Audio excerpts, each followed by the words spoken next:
Vamos fazer a leitura do que o Senhor quer falar conosco nesta noite. Por isso eu, o prisioneiro no Senhor, peço que vocês vivam de maneira digna da vocação a qual foram chamados, com toda humildade e mansidão, com longanimidade, suportando uns aos outros em amor, fazendo tudo para preservar a unidade do Espírito no vínculo da paz. Há somente um corpo e um só Espírito, como também é uma só esperança para a qual vocês foram chamados. Há um só Senhor, uma só fé, um só batismo, um só Deus e Pai de todos, o qual é sobre todos, age por meio de todos e está em todos. E a graça foi concedida a cada um de nós segundo a medida do dom de Cristo. Por isso diz: quando ele subiu às alturas, levou cativo o cativeiro e concedeu dons aos homens. Ora, o que quer dizer ele subiu, senão que também havia descido até as regiões inferiores da terra? Aquele que desceu é também o mesmo que subiu acima de todos os céus para encher todas as coisas.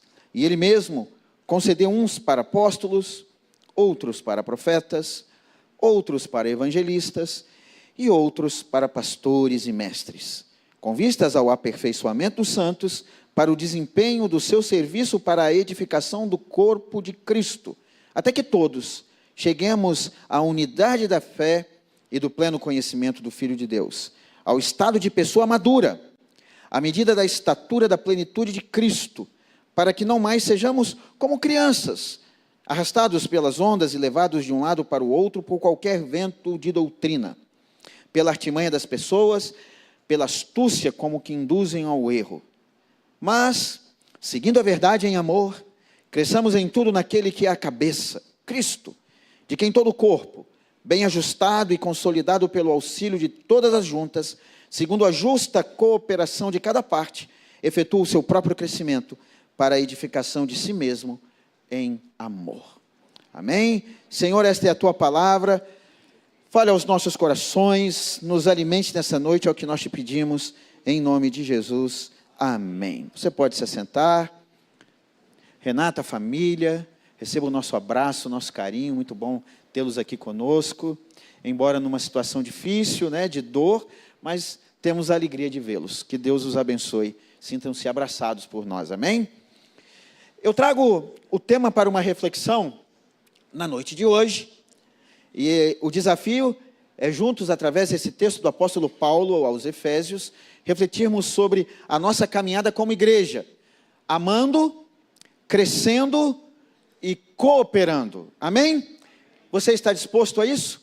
A caminhar amando, crescendo e cooperando em Cristo. Para que a gente entenda a ênfase dessa carta do apóstolo à igreja de Éfeso, a gente precisa entender um pouquinho da história dessa cidade, inclusive dessa igreja. Porque o apóstolo, ele adverte a respeito de maturidade e faz um discipulado, um ensinamento sobre permanecer seguindo a verdade em amor, crescer em Cristo e cooperar para o crescimento do Evangelho, para suportar os mentirosos, as falsas doutrinas, os ataques de falsos profetas.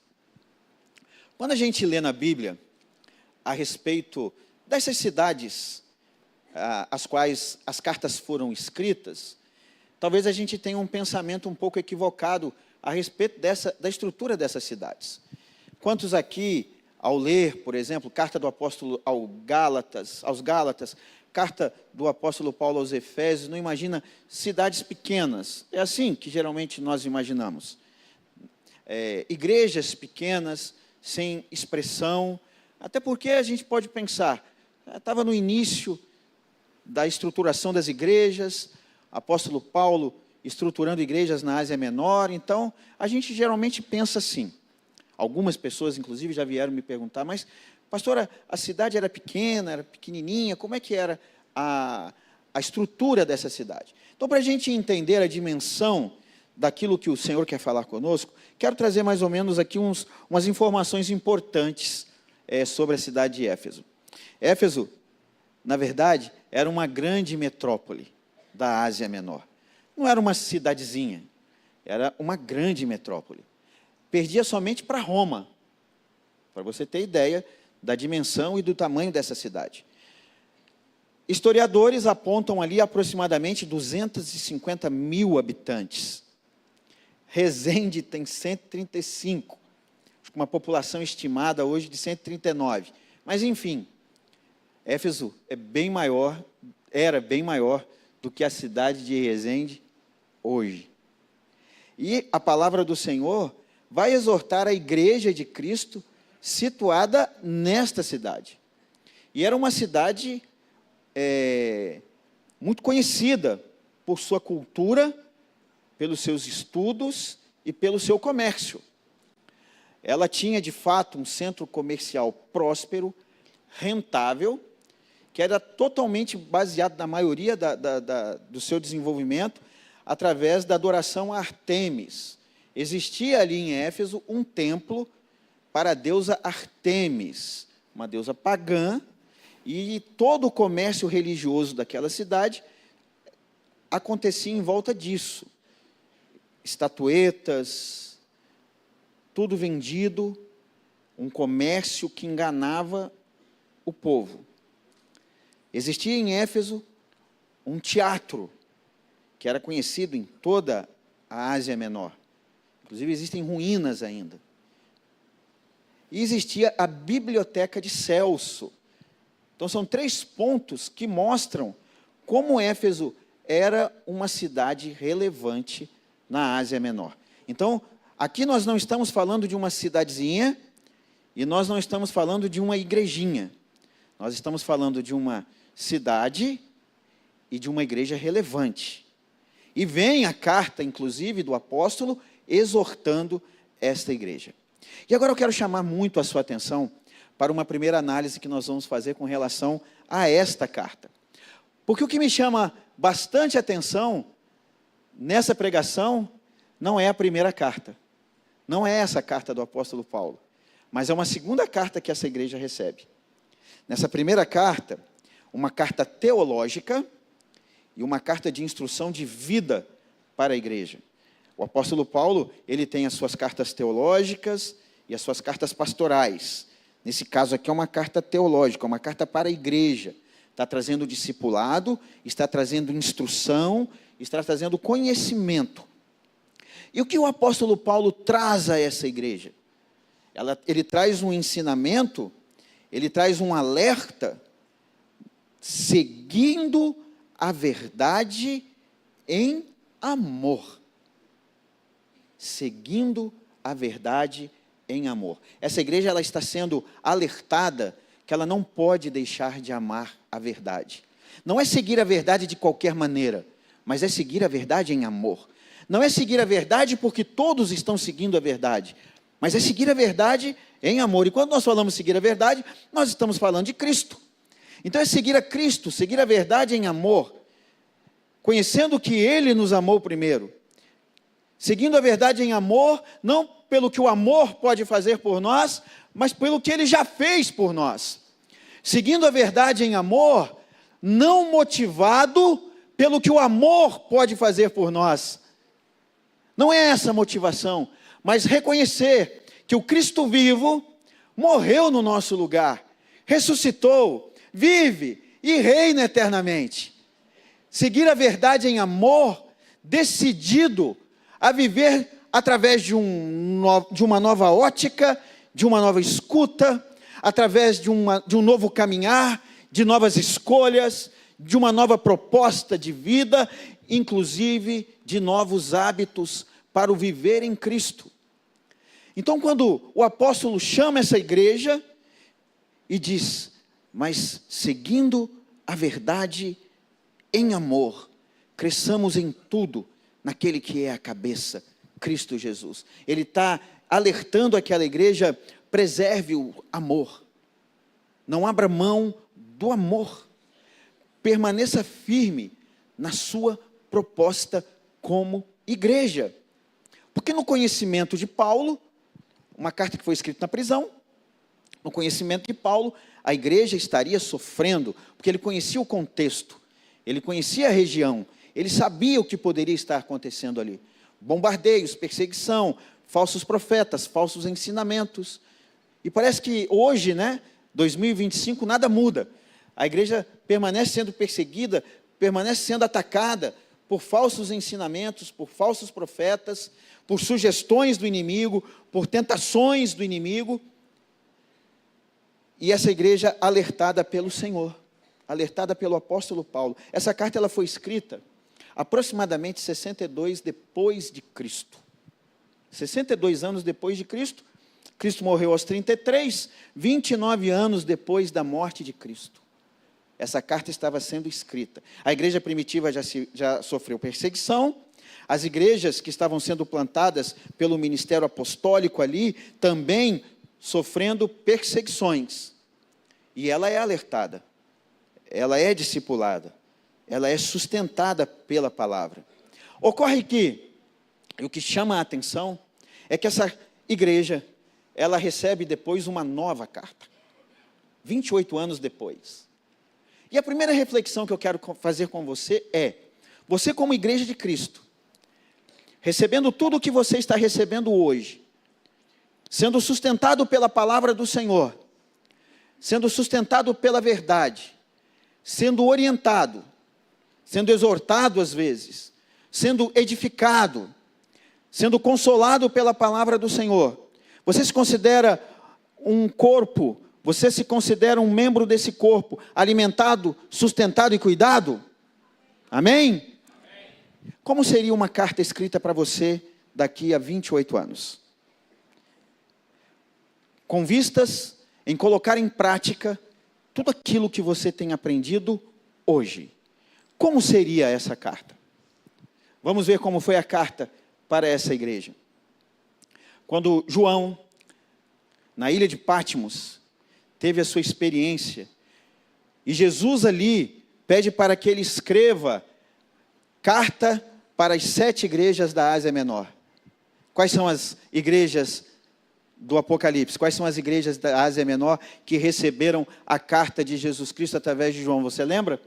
Começa com quem? Éfeso. Não é isso? Éfeso, Esmirna, Pérgamo, Tiatira, Sardes, Filadélfia e Laodiceia. Dentre as igrejas que recebem uma exortação por parte de Cristo, está lá a igreja de Éfeso, que há 28 anos atrás recebe uma instrução: segue a verdade em amor. Não abra mão do seu amor. E vamos ver o conteúdo dessa carta então? Apocalipse capítulo 2, versículo 1 a 7. Ao anjo da igreja em Éfeso escreva: essas coisas dizem aquele que conserva na mão direita as 7 estrelas e que anda no meio dos 7 candelabros de ouro. Conheço as obras que você realiza, tanto o seu esforço como a sua perseverança. Sei que você não pode suportar os maus e que pôs à prova os que se declaram apóstolos e não são, e descobriu que são mentirosos. Você tem perseverança e suportou provas por causa do meu nome, sem esmorecer. Tenho, porém, contra você o seguinte: você abandonou o seu primeiro amor. Lembre-se, pois, de onde você caiu. Arrependa-se e volte à prática das primeiras obras. Se você não se arrepender, virei até você e tirarei do seu candelabro do lugar dele. É muito assustador você se deparar com essa realidade. Uma primeira carta instruindo, sustentando, orientando, dando direção, mostrando o caminho, seguir a verdade em amor, crescer em Cristo, cooperar com a justa medida para o crescimento do reino, há um sustento, há um cuidado, há um pastoreio, há um alimento espiritual, há uma direção da parte de Deus. E 28 anos depois, essa igreja é pega justamente naquilo que foi exortado, naquilo que foi orientado. Olha, você tem feito grandes coisas, eu conheço as tuas obras, você é esforçado, você tem perseverança, mas olha aqui, você abandonou o seu primeiro amor. E a exortação lá atrás era justamente com relação a isso, para que a igreja não se tornasse uma igreja de ações mecânicas. Porque o texto nos leva a entender que esta igreja aqui estava envolvida com muitas obras, com muito esforço, perseverando para cumprir tudo o que tinha proposto para cumprir, mas o seu coração, e no seu coração, não ardia mais a chama do seu primeiro amor. Aquele sentimento que você teve quando aceitou Jesus, você veio aqui no altar, levantou a mão, Jesus é o Senhor e Salvador da minha vida, aquele sentimento gostoso que você teve se preparando para o batismo, na classe Novo Nascimento, que inclusive está tendo aula todos os domingos às 10 da manhã, o dia do seu batismo, os seus primeiros passos no seu ministério, como você começou a servir na igreja, esse sentimento, essa primeira experiência, nós chamamos de primeiro amor, e foi justamente essa essência que a igreja de Éfeso perde. E a proposta de Paulo lá na primeira carta foi, olha, você precisa seguir a verdade em amor, porque o apóstolo Paulo estava dizendo para eles, olha, não vai ser fácil seguir a verdade, seguir Cristo, seguir a verdade, ele não é um peso para nós, mas exige de nós um esforço, exige de nós uma dedicação, exige de nós muita renúncia, como eu disse. Seguir a verdade não tem como não ser através do amor, porque vai exigir de nós além das nossas forças. E o único sentimento que pode nos ajudar a nos manter firmes nessa proposta é o amor que nós temos pelo Senhor. E qual é a medida desse amor? A pergunta é, qual é a medida do meu amor por Cristo? Qual é a medida do meu amor para aquele que me amou? Qual é a medida do meu amor para a essência do amor? Porque o amor se fez carne, o amor habitou no nosso meio, o amor foi para a cruz no nosso lugar, o amor nos ama e nos perdoa de maneira incondicional. Agora a pergunta é, de que maneira eu manifesto o meu amor ao meu Senhor?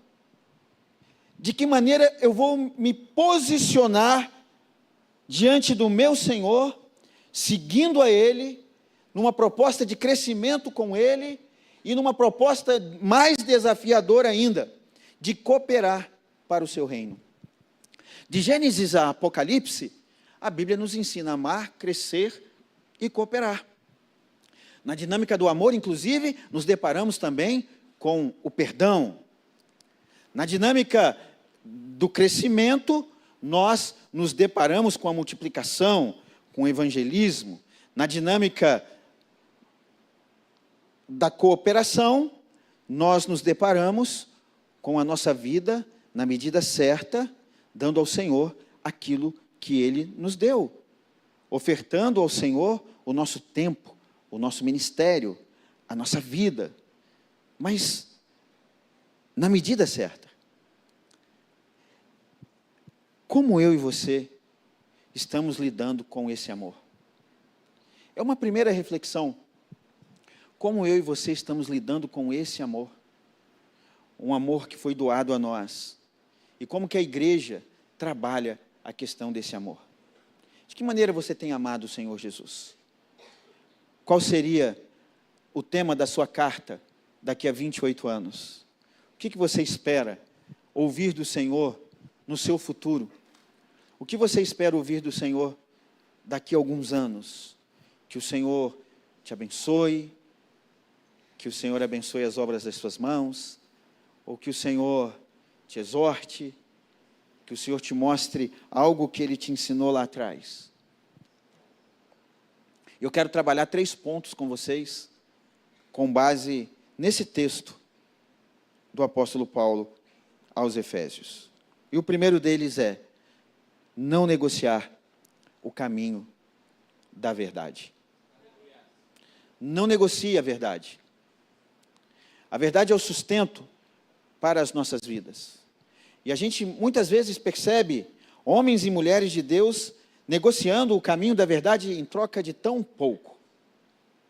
O que nós estamos falando aqui de futuro, quando eu falo de futuro com Cristo, dentro das suas realizações pessoais, dentro dos seus sonhos, mas há um futuro muito mais importante que nós precisamos nos preocupar, que é a eternidade.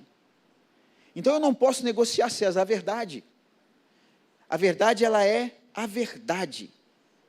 Pode doer, mas é a verdade. E eu não negocio isso.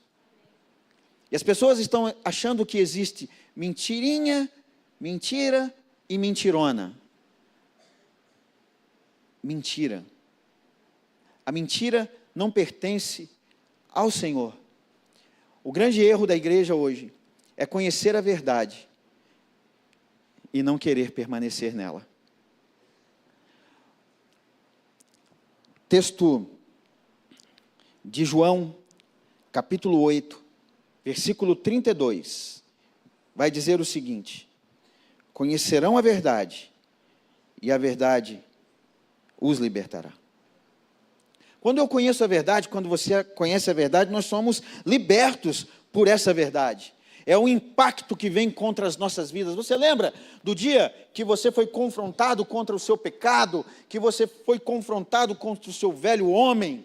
Você lembra desse dia que você já não aguentava mais viver da maneira como você vivia, e a palavra do Senhor confrontou você, e você conheceu a palavra, você conheceu a verdade, e a verdade ela te libertou. Foi um grande dia, foi um marco na sua vida. Mas o que eu quero desafiar você, igreja do Senhor Jesus, é permanecer nesta verdade que te liberta. É permanecer caminhando com esta verdade. É permanecer na proposta que esta verdade traz para você como nova vida, de um novo caminhar, de uma nova proposta. As coisas lá de fora não podem mais chamar a sua atenção, porque você conheceu uma verdade que te liberta, e você tem que permanecer nessa verdade. No texto de João, nesse mesmo texto de João, um pouquinho na frente, no versículo 42, as pessoas são confrontadas, e a gente pensa que o 42 está pesado, daqui a pouco vai chegar o 44, mas vamos ver o 42, ó. Se Deus fosse, de fato, o Pai de vocês, certamente me amariam, porque eu vim de Deus e aqui estou, pois não vim de mim mesmo, mas Ele me enviou. Jesus pegava pesado. O discipulado de Jesus, ele é radical, sim. Olha o que ele está falando aqui, ó. Se Deus fosse de fato o Pai de vocês, está falando de permanência, está falando de estar junto, está falando de não abrir mão, está falando de aliança, está falando de convicção, está falando de um caminhar sem desvios, está falando de um caminhar de frutos, está falando de um caminhar motivado pelo amor. Então eu preciso conhecer a verdade e eu preciso permanecer nessa verdade. Existem linhas teológicas que dizem que uma vez salvo, salvo para sempre. Isso não é bíblico. Isso não é bíblico. Uma vez salvo, eu preciso todos os dias garantir a minha salvação. Eu preciso dobrar o meu joelho e clamar pela graça e pela misericórdia de Deus, e confessar os meus pecados, e reconhecer que eu sou pecador, e reconhecer que eu sou falho, e me preocupar, porque existe uma eternidade me esperando. Então eu preciso garantir a minha vida eterna com o Senhor. E por último, obviamente, rejeitar a mentira. Aí no 44, o negócio fica mais pesado ainda. No versículo 44, olha, vocês são do diabo, que é o pai de vocês, e querem satisfazer os desejos dele. Ele foi assassino desde o princípio e jamais se firmou na verdade, porque nele não há verdade. Quando ele profere mentira, fala do que lhe é próprio, porque é mentiroso. É pai da mentira. Então, meu irmão, minha irmã, essa é a verdade da palavra. Quem mente está aliançado com o inimigo. Não sou eu que estou inventando, não, está aqui, ó. O diabo é o pai da mentira. Se eu sou um mentiroso, eu estou aliançado com o diabo. Porque a verdade é luz, a verdade é transparência. Seja transparente na sua vida. Caminhe na luz, caminhe na verdade. Não negocie esse princípio espiritual de obediência e de honra ao Senhor. E o segundo ponto, que eu quero trabalhar com vocês, buscar crescimento pleno em Cristo. Tem muito a ver com o conhecer a verdade, o permanecer na verdade e o rejeitar a mentira. É um processo aqui de aperfeiçoamento, o que o próprio texto disse, que há uma proposta de aperfeiçoamento dos santos, versículo 12, com vista ao aperfeiçoamento dos santos para o desempenho do serviço e para a edificação do corpo de Cristo. Então, o texto ele traz aqui uma progressão, um crescimento de postura. Agora, conhecendo a verdade, firmado na verdade, rejeitando a mentira, rejeitando todas as práticas pecaminosas, eu trabalho, e a igreja trabalha, na busca do crescimento pleno em Cristo. Porque o texto está dizendo, cresçamos em quê? Em tudo, naquele que é o cabeça. O texto está dizendo para crescer em parte? Não, ele está dizendo que é para crescer em tudo. Ele está dizendo para crescer em algumas áreas? Não, ele está dizendo para crescer em tudo. E o apóstolo Paulo, aos Tessalonicenses, capítulo 5, versículo 23, vai dizer, o mesmo Deus da paz os santifica em tudo, e que o Espírito, a alma e o corpo de vocês sejam conservados íntegros e irrepreensíveis na vinda de nosso Senhor Jesus Cristo. Então, há uma proposta de plenitude aqui, há uma proposta de ajuste total, há uma proposta de crescimento pleno. O espírito, alma e corpo, o meu crescimento espiritual, o meu crescimento emocional, meu crescimento intelectual, saudável do meu corpo. Tem que ter equilíbrio. É o ajuste do corpo. Esse corpo que a gente tem, vou dizer uma coisa para vocês, não somos nós. Não somos nós. Que isso, André? Não somos nós. É difícil aceitar às vezes. Eu chego no espelho e falo, gente, vai virar pó. Que desperdício, tão bonito.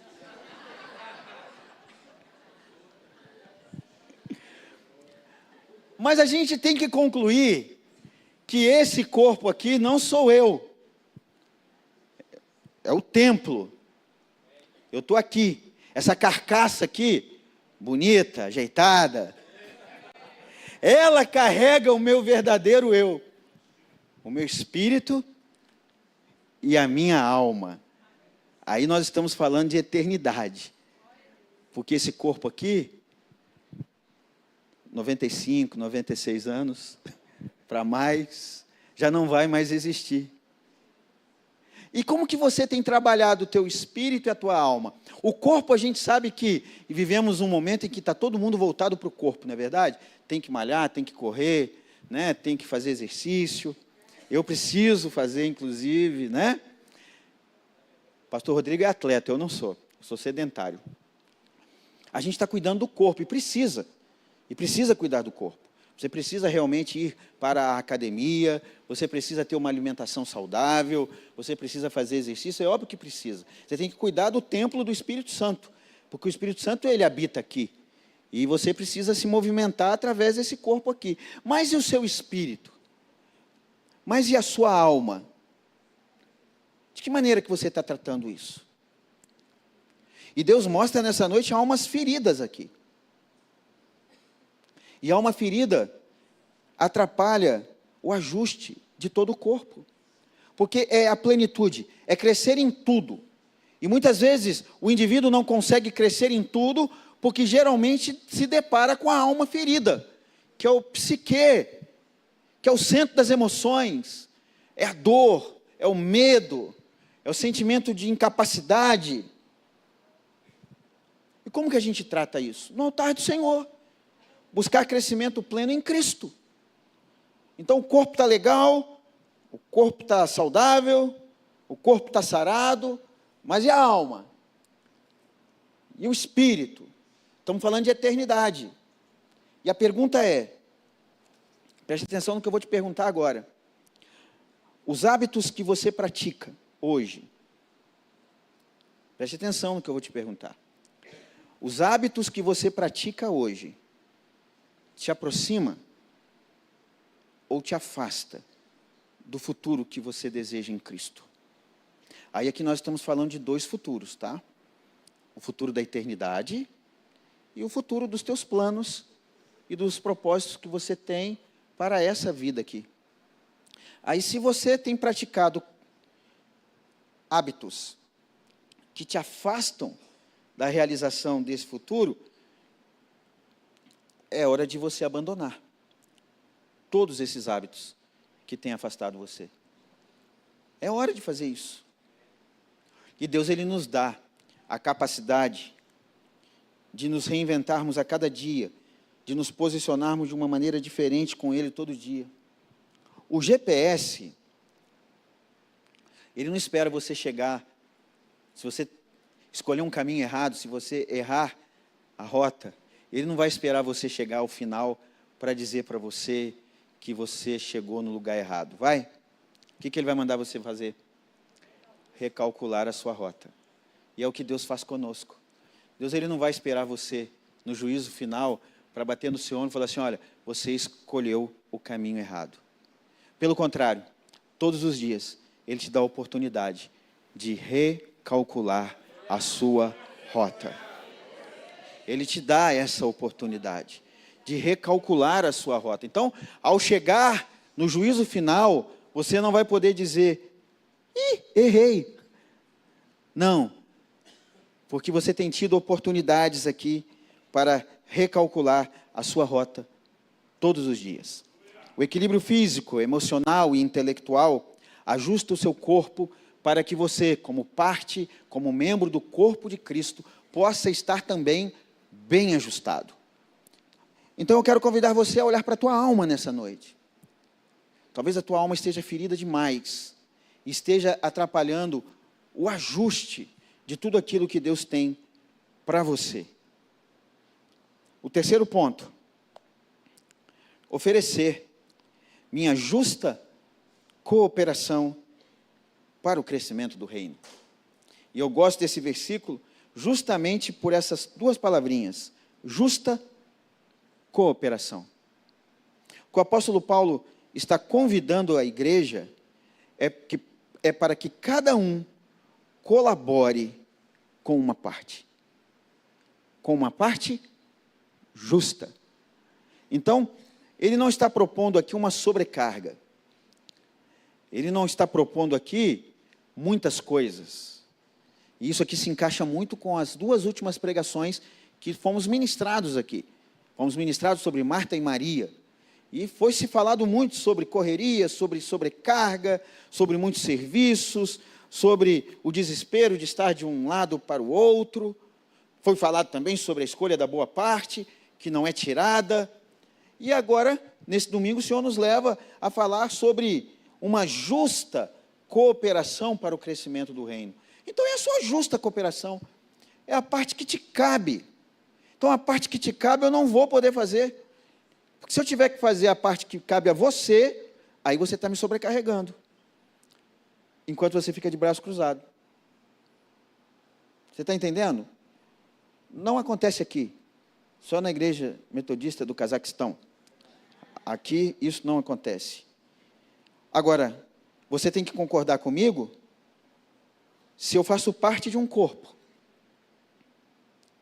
e eu me recuso a cooperar com a minha justa medida, eu além de estar sendo injusto, eu estou sendo infiel a esse corpo, que tem Jesus Cristo como cabeça. Então, não é com relação ao pastor da igreja, não estamos falando com relação ao coordenador do ministério, nós estamos falando a respeito de você e Deus, dentro da justa cooperação dada pelo próprio Deus. E Deus não quer que você faça nada daquilo que você não é capaz de fazer. Eu já falei aqui, vou repetir, meu sonho é cantar no louvor. Não tem como. Não tem. Essa não é a minha justa medida. Se eu canto aqui, você nunca mais volta na igreja para não correr o risco de me ver cantando. É muito ruim, inimigo do ritmo, da harmonia, da melodia. Tem como. Mas dentro da medida que o Senhor está me dando, da minha justa cooperação, eu tenho tentado fazer o meu melhor. E não é diferente com você. Deus tem algo. Aí você vai falar, mas André, eu não tenho um ministério, eu não tenho um chamado. Daí eu respondo para você, você tem um ministério, você tem um chamado. Todos nós temos um chamado. Todos nós temos um ministério na casa do Senhor. E somos capacitados por Ele. Ele chama e Ele capacita. Amém? Nós temos na igreja, inclusive no link do Instagram lá, na bio do Instagram, um link, quero servir. Você só colocar ali, olha, o ministério que você quer servir, o Celso vai te direcionar para o ministério. Aí se você tiver na dúvida, ele vai direcionar você para um dos pastores, e um dos pastores vai orientar você em qual ministério você pode servir. E pensando nisso, eu penso muito, gente, eu gosto de pensar. A gente está na pegada da célula. Somos uma igreja em célula. E às vezes você pensa assim, eu não fui chamado para ser líder. Não tenho chamado nenhum para ser líder. Mas sabia que você pode ser um anfitrião de célula? Você pode abrir a porta da sua casa para uma célula acontecer lá. Eu não sou líder, mas eu sou anfitrião. Eu abro a minha casa, o líder chega com a célula. E acontece uma célula lá. Se você quiser, lá na bio agora, quero ser anfitrião de célula. É só você me dizer, e eu mesmo vou entrar em contato com você. Se você sente no seu coração receber uma célula na sua casa, uma vez por semana, justa medida, uma vez por semana, que Deus te abençoe. Sinalize para a gente, que nós vamos ficar muito felizes e Deus vai ficar mais feliz ainda. Então, quais foram os 3 pontos que a gente avaliou hoje, que a gente refletiu na palavra do Senhor, nessa dinâmica, nesse desafio, nessa proposta de amando, crescendo e cooperando? Qual foi o primeiro? Não negocie. Não negocie a verdade em troca de nada. Segundo, lembre-se, espírito, alma e corpo. Crescimento espiritual, emocional, saúde e crescimento intelectual. Terceiro,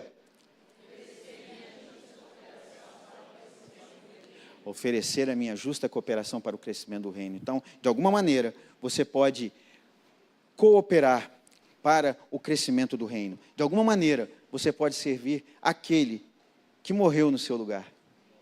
Porque aqui é uma evolução.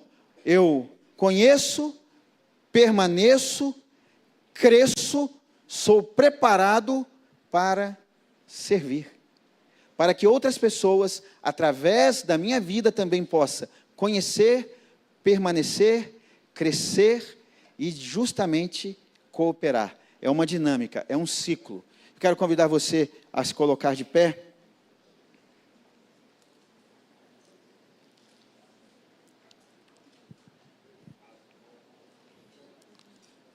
Eu tenho certeza absoluta que um destes 3 pontos tocou o seu coração. Isso eu tenho certeza. Porque ou você precisa de oração e orientação de Deus para permanecer no caminho da verdade, para não negociar com a mentira, ou você precisa de entendimento para crescer em tudo, em Cristo, em todas as áreas da sua vida, ou você precisa de orientação, de revelação da parte de Deus, para que você oferte ao Senhor a sua justa cooperação para o crescimento do reino. Agora, eu não sei o que vai motivar você a sair do seu lugar e vir aqui no altar, mas eu sei que um desses pontos, ele mexeu com você. De alguma maneira Deus falou ao seu coração. Então eu quero convidar você a vir ao altar, para permanecer no caminho da verdade, para buscar o crescimento pleno em Cristo e para oferecer a sua justa cooperação para o reino de Deus. Sai aí do seu lugar, vem aqui, eu quero orar por você. O ministério de oração está aqui e nós vamos louvar ao Senhor. Enquanto nós louvamos ao Senhor, permita que Deus mova você, permita que Deus fale ao seu coração. É a respeito de caminhar na verdade, uma dificuldade que alguns têm, e isso não é vergonhoso. Chegar no altar do Senhor e dizer, eu tenho dificuldade de caminhar na verdade, isso não é vergonha. Ter dúvidas a respeito do ajuste do seu corpo, dos seus sentimentos, das suas emoções. Buscar no Senhor orientação para a justa cooperação para o crescimento do reino. Então saia do seu lugar, em nome de Jesus, e venha no altar do Senhor, porque Deus quer operar algo na sua vida nesta noite. Amém?